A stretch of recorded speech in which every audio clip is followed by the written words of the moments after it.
It feels bad being so bad at this game now. I used to be pretty good at it. But I did not play it as much as other people.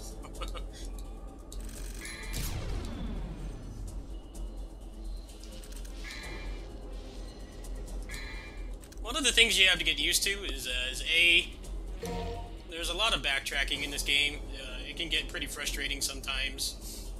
I used to have the whole like 10-minute groove like memorized in my head back when I started this channel, and now I kind of forgot where everything is.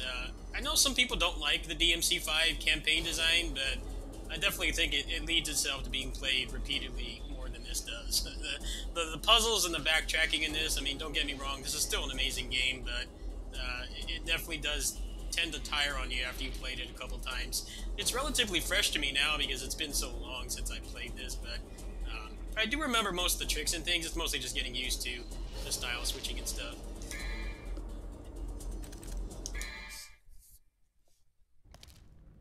I think DMC5 did a pretty damn good job of making you want to play it more than once. Like, not having any real puzzles or anything in the way. Okay, so I think I can use a weapon wheel now, so let's go ahead and try that out really quick before I go here.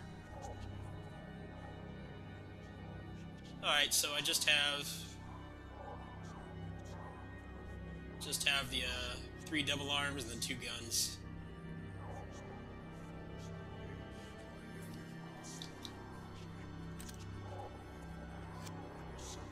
Obviously, the menus are not, they weren't redesigned to accommodate for being able to switch all this stuff out. I imagine the Switch version is going to be the same way, too.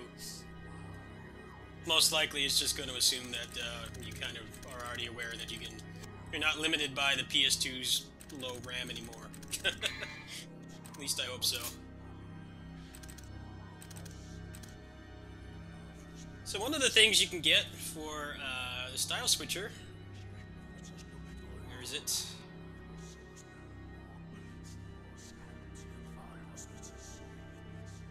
You can make Air Hike a core ability. So it says here, if bought once for Rebellion, Air Hike will be accessible by all melee weapons, effectively making it a core ability. That's one of the things that they removed in DMC4 and 5, respectively, is just giving you a universal double jump. Here, you don't have that luxury, so it basically just polish a lot of things. I'm curious how much of this is actually going to make it into the Switch version. I mean, it's possible that there may be some undocumented changes and stuff. We're supposed to be getting the final change on Friday, actually, so a lot of people think it's probably just going to be training mode. That's probably like the biggest low-effort thing they could add that would drastically improve the game. Make it so that you don't need to have all this stuff installed to get good at the game and stuff. That's part of my problem, too, is I don't have any muscle memory for this game at all. I'm kind of going off DMC5 muscle memory. For Dante, I didn't really play that much. I didn't really like his moveset as much as what he has in 3 and 5. So I'm interested to get good at this game again. I mean, I was pretty good at it. I knew like all the AI exploits and stuff. You can probably find some old videos of me playing back then on the channel. I think I put some of my adventures with this game on here. But getting back to that point is going to be difficult, especially now that I have all the styles at my disposal and anything. So let's go ahead and try some of this stuff out.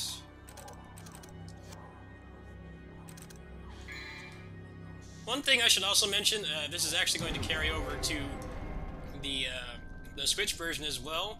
The styles all level simultaneously depending on how you use them, so it's not like the original game where you could just like harvest a bunch of experience with one style. You will basically have to use them all equally, so by the end of the game, I estimate your character probably won't be as strong as he would be in the original game, because you know, you're going to be switching styles often. Like, obviously, big game plan with Dante in general is, you know, you dash around things, use Sky Star and Air Trick to get around, and then you use Swordmaster to do the damage and have access to the extra moves. But now that you can switch between everything at will, you're going to probably, most of your experience is probably going to be in probably Trickster, Swordmaster, and then Royal Guard, respectively. Unlike DMC5, Royal Guard is actually quite good here because the enemies attack quite often, and they have